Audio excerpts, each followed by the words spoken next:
Let's go, man. I always answer the same, man. I mean, I feel very grateful with Davison for what we did in the UFC, in the MMA, for our careers, for the history of the sport. But I mean, of course, I feel happy at the same time, to fight with another guy. I felt this kind of fresh air when I fought against Kai Kara France in Dallas, and this one is the same. I feel very cool. Pantoja was here earlier. He had a lot of respect for you. But I know he was kind of like right in front of your face saying, let's fight, let's get this going. Did that make it kind of personal for you at all? Nah, man. I mean, sorry if I'm not this guy who loves to talk shit in social media or try to make some drama. But at the end, that works for me, man. The people love what I'm doing because it's real, it's natural. So I don't have nothing personal against Alexander Pantoja. For sure, this competitive part of myself, knowing he beat me twice in the past, give me a different flavor for sure. But at the same time, I'm just thinking about the opportunity, man. The opportunity to, hey, if you beat Alexander Pantoja in the T-Mobile Arena, International Fight Week, man, your legacy, man, your legacy. So I'm just like very focused in that last goal to win my next fight, my second first title defense.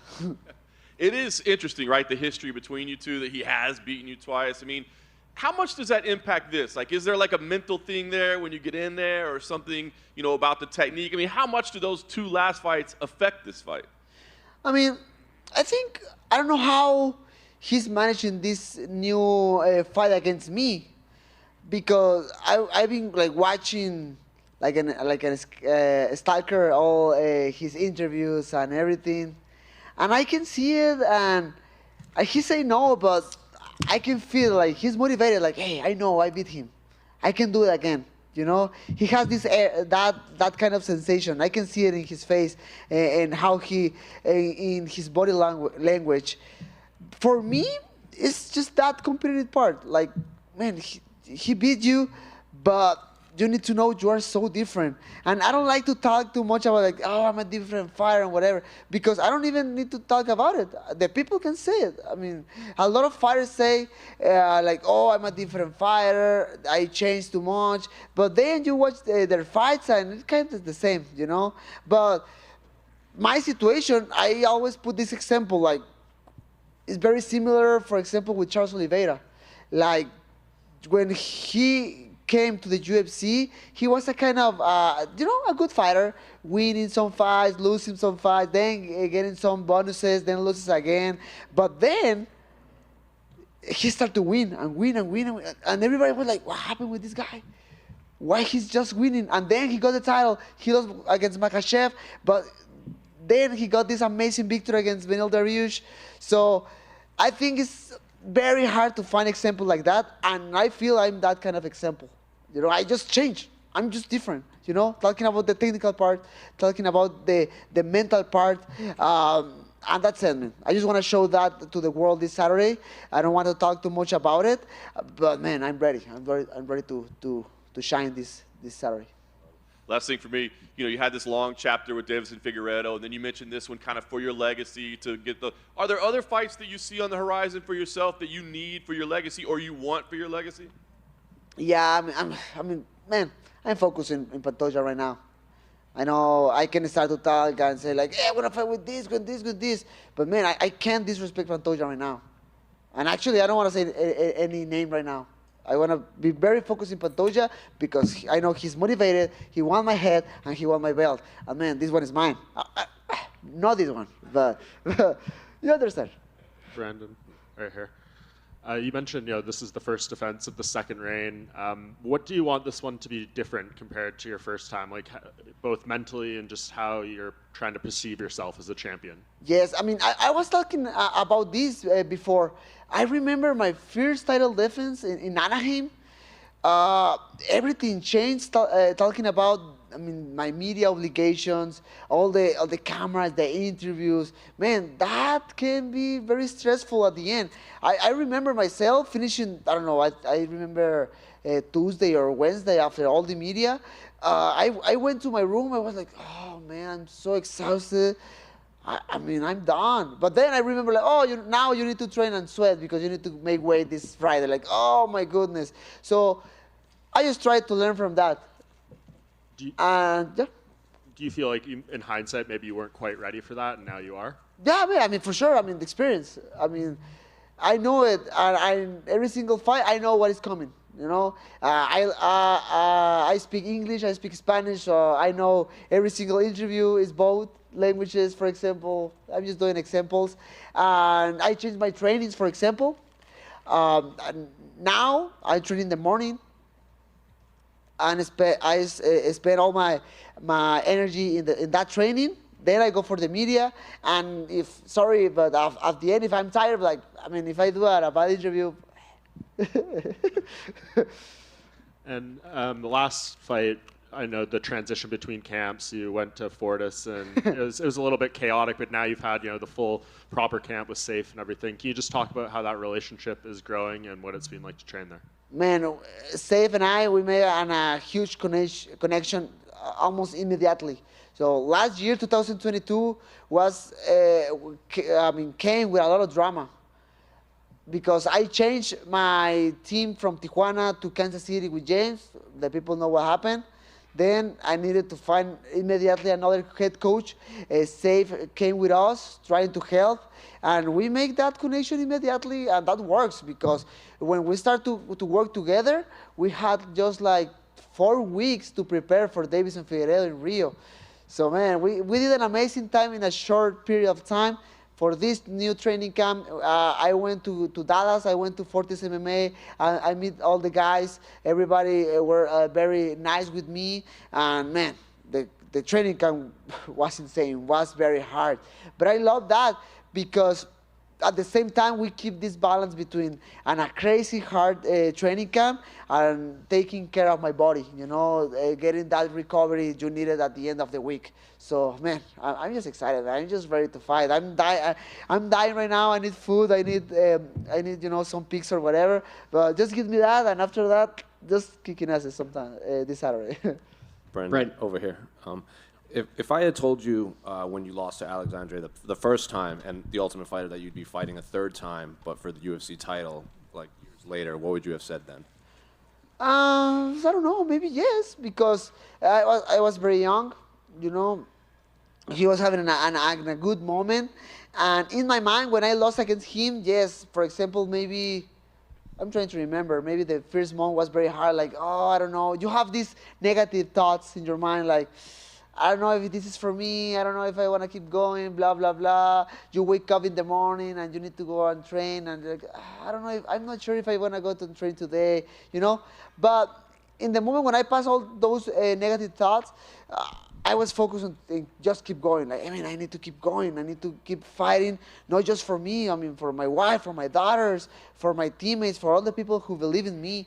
And I don't know, man. If you told me that in that moment, like, yeah, let's go. Yes, for sure. Just give me a new opportunity. Is any part of you jealous about Yair's custom belt that he's been carrying around? Oh man, it's beautiful. Actually, the belt is so beautiful. I don't know if you had the opportunity yet to watch the belt right here because he bring the belt with him.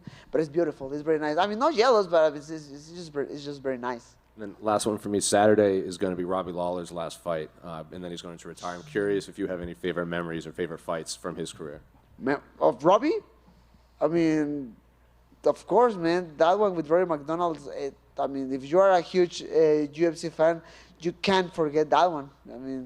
He's a warrior, and I'm just happy to share the car with him. Brandon, back here. You called out Henry Cejudo a few times. What about that fight excites you? Is it because you used to be close and now you're not? Is it just because you want to go chase greatness? Like, what about that fight excites you? Man, sorry, but I'm so focused for Pantoja, so I don't have like any comments about Henry Cejudo right now. Sorry. That's all good. What's your most valuable Pokemon card? Oh man! So let me tell you. So everybody saw that embedded with my daughter opened the guards this weekend. She opened a package with a really value a Japanese card about Mew in a new collection. It's Pokemon 151. It's about the first generation of Pokemons. That one is very cool. It's in gold. I actually, it's funny because I told her like, hey, we need to take care of this one because maybe I pay the college with this one. So you never know. Awesome. Thank you. Brandon, por back here. aquí. Oh, right here. Hi, how you doing? So the first time you guys fought was on Tough. The second time you guys fought was on the prelims. How does it feel that both you guys have elevated your careers to the point now that you're in the co-main event of one of the UFC's premier events? No, man, I'm happy for him and I'm happy for myself, obviously. You know, at the end of the day, I'm fighting for this, you know. I don't know. In the past, I was just happy thinking hey, hopefully one day I'm going to fight in the International Fight Week. Not even thinking about belts, not even thinking about main events or, main cards. I just want to fight there. Awesome. But and, I don't know, nothing. I mean, now I'm fighting that, Pantoja, happy for him for what he's doing. and there's three teams that are guaranteed in life: death, taxes, and both you guys put on exciting fights. So, as far as the fight goes, is there a level of importance of stealing the show, putting on an incredible fight, or is it about beating him and keeping it about is pleasing the crowd one of those top priorities as much as keeping the title? Man, my mind is right now is focused just about the winning, man. I just want to win. I don't care nothing more. Man, I'm just so focusing win, man. Oof, just to think about winning right now, my skin, man. I just want to win. And one more question from me. So this is the first time fighting in Las Vegas in 3 years. How's it feel to be back, and how do you feel about the reception you got? Man, I'm expecting a lot of Mexican flags around the arena, around the T-Mobile this Saturday. So the first time was against Kaikara France, 2019. That was cool, but I think it was the second or third fight of the card. The last one was at the Apex against Davison with no crowd for the pandemic. Now we came in a different way for sure, and man, I'm expecting fireworks from the people. Thank you so much. Brando, por aquí en español, por favor. Buenas tardes, Claro. buenos días. Ya tú tuviste una rivalidad muy grande con Figueiredo de 4 peleas. Sí, señor. Esta es una tercera también. Es otra rivalidad dura. ¿Cuán similar y a la misma vez cuán diferente es esta serie de peleas? Si la comparas con las que tuviste con Figueiredo, ¿cómo la ves tú? ¿Similar y diferente? Claro, mira. Brendan, you've had sorry. 4 fights against Figueiredo, and now you're going into your 3rd fight against Pantoja. Again, another series of fights. How do you compare? What are the differences between those, and what are the similarities between those? Tienes que desquitar el cheque. Para que le entiendan, para que todos. Claro que sí. Pues mira, vengo de esta rivalidad muy loca con Davison que duró básicamente 2 años. Por ahí esta pausa con Kaikara France en Dallas. Pero, 2 años intercambiando palabras con Davison en redes sociales, las entrevistas, el estrés, el campeonato. Obviamente de que Davison estaba bien duro y que las peleas fueron complicadas. Entonces, no te voy a negar que a pesar de que voy a otra rivalidad, esta pelea me da un aire de frescura. Simplemente el hecho de haber estado en un campamento donde entrené diferente, hice un plan de pelea diferente para otro peleador específico. Sí te da como que cierto aire de ligereza, de frescura. A la vez pensando en que sí, entiendo y tomo muy en cuenta el hecho de que ya es Alexandre Pantoja un rival que también pues conozco de cierta manera, ¿no? I've had a rivalry of basically 2 years of Davis and Figueiredo, not just the fights, but also exchanging words on social media. Really, it took its toll, except for the break against Kaikara France. It was pretty much it all the time. And although this is it is a series now, I do have to say there's a refreshing aspect to this. Just training for a new fighter, getting ready for a new challenge. There's something light about doing that, so it's a pretty cool thing. ¿Cómo te preparas mentalmente? Porque con Figueiredo fuiste intercambiando resultados, pero cuando vas contra alguien que te ha ganado 2 veces de la manera que haya sido, mentalmente, ¿cómo te preparas? Campeonato mundial, a defender tu corona, pero es alguien que te ha ganado. ¿Cómo llegas tú al entrenamiento y cómo llegas a esta semana de la pelea? How do you prepare yourself for training? You actually had this ups and downs against and the ebbs and flows against Figueiredo, but in this case, you're fighting a fighter that actually beat you twice. So how does it change in that sense? How do you go? What's your mindset coming into the camp, and what's your mindset coming into the fight? Claro, Mira, es obvio que tomo en cuenta ligeramente el hecho de que perdí con él. No lo puedo borrar de mi pasado y es un hecho, ¿no? Pero partiendo de ahí, lo único que he tratado de hacer para este nuevo combate es aprender de qué hice mal, de qué hice bien y qué hice mal en esos combates, ¿no? Porque a pesar de que pierdo y que sé que cometí muchísimos errores, hay cosas que todavía logré hacer de buena manera. Entonces, solamente trato de agarrar la experiencia, trato de agarrar toda la madurez posible, de ver esto como un nuevo reto y no enfocarme tanto en la derrota, sino ver esto como una forma diferente y nueva de seguir formando mi legado. Creo que es lo más importante, ¿no? O sea, es lo que comentaba ahorita en inglés, de que, hey, o sea, esta oportunidad es de que, hey, vas a ganarle al tipo que te ganó en el pasado, en International Fight Week, con la arena repleta de posiblemente banderas mexicanas. Siento que esta va a ser una oportunidad muy chida. Se me pone la piel de gallina cuando nada más pienso en eso. Of course, I can't forget the fact that I had lost the fights. You can't delete that from your past, but I do look back on those fights and I see the things that I've done well and I think that I didn't do so well, and that even though there are losses out there, there are things in there that maybe that we can keep for future fights. And again, just like I was telling everyone in English, this opportunity, just, hey, fight this guy who beat you twice, beat him here, beat him to keep the title, beat him in a full arena, International Fight Week, possibly full of Mexican flags. I mean, I just try to see it as a new challenge for me. Brandon. Perdón, para seguir el español, Jesús Aguilar, Yasmín Jauregui, tu gran amigo Edgar Chaires, Jair Rodríguez, Brandon Moreno. La gran fiesta de UFC con 5 peleadores mexicanos. ¿Cómo te sientes? Just to follow the questions in Spanish, you heard it. You got Yasmin Jauregui, you got Edgar Chaires, you got Jesus Aguilar, you got Jair Rodríguez, and you have Brandon Moreno. What a party full of Mexicans. How do you feel? Mira, antes que nada, pues ya he tenido este tipo de momentos en el pasado, ¿no? Cuando compartí cartelera con varios mexicanos en Ciudad de México, la cartelera de Anaheim, por ahí estaba Silvana y por ahí me olvido de los demás, pido una disculpa. Michael estuvo, si no me equivoco, a lo mejor no mexicanos, pero compañeros.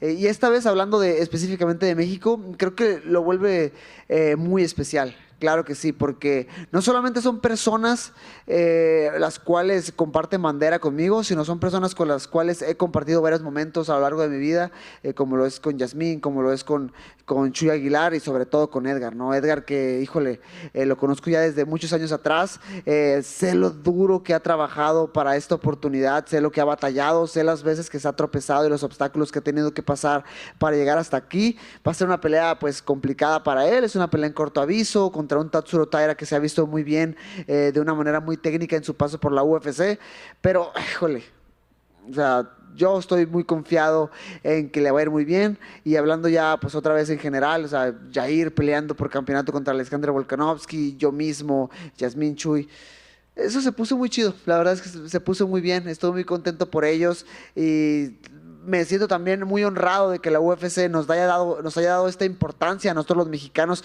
en un evento tan importante para ellos como lo es International Fight Week. I've gone through the situation plenty of times actually in Mexico, fighting around so many people and sharing the card with Mexicans as well, but also the card in Anaheim. I mean, it was myself there, it was Michael Morales, Genaro, a lot of people, and everybody was there. I mean, it was a card that I shared with Mexicans, but this is just a different story. I mean, this is International Fight Week. These are not just compatriots that share a flag with me, but many of them actually we share different moments in training. I mean, with everybody that's coming up, you see Jair fighting for the title. You have especially Chaires, because someone that's been with me for such a long time. I know what he's all about. I know how hard he's worked for this. I know he's had the opportunity. I know the trials and tribulations, and sometimes he stepped along the way, but it's so important to have him here. At the end of the day, having him and Jauregui and all them, it's so important at the end of the day, this has been a pretty cool thing. Brandon, hace 10 años que se entabló una amistad muy bonita con Jair Rodríguez, cuando se conocieron en Jackson Wink MMA. Me ha tocado a mí cubrirlos estos 10 años, ver cómo se echan porras, cómo se ayudan, cómo trabajan entre ustedes. Le preguntaba yo hace rato, me dice, es que Brandon es mi inspiración. Me abrió los ojos, me hizo lo que es ver unificar un cinturón. Yo sabía que las cosas eran posibles, pero Brandon me enseñó Y me dijo, oye, cabrón, ahí está. Tú puedes unificar el cinturón. ¿Qué significa que compartas este momento con tu gran amigo y que tu amigo te dedique esas palabras antes de una noche tan importante como esta? You've known Yair Rodriguez for 10 years, and when asked here before, he said, you know, is that Brandon Moreno's my inspiration, somebody that opened my eyes and said, hey, dude, it's here for the taking. We've seen you cheer for him, we've seen him cheer for you, and how does it feel now to actually be sharing this amazing card together with Yair Rodriguez? Híjole, sí, pues a Jair lo conocí. Yo llegué a Albuquerque diciembre de 2013. Y ahí nos conocimos, empezamos a entrenar juntos, después él pues, se va de Ultimate Fighter, yo me regreso a mi casita y luego ya empiezo a pelear en Arizona. Pues, okay. Cada quien tuvo un camino diferente y yo me siento muy contento por él porque cada quien a su manera pues ha logrado sus sueños, ¿no? Y ha logrado sus cosas.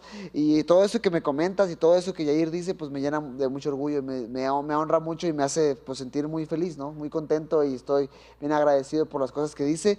Y nada, o sea, súper contento porque vamos a compartir cartelera y es que yo sé de lo que es capaz Yair. Y creo que se ha comentado mucho a lo largo de la semana, ¿no? Que el estilo de Yair, y estoy bien de acuerdo, creo que es un estilo bien complicado para quien sea y creo que va a ser un estilo bien complicado para Volkanovski por la altura, por lo impredecible, por el alcance, por el pateo. Yo me veo ganando junto con él y tomándonos una foto muy chida al final al final de la noche el sábado.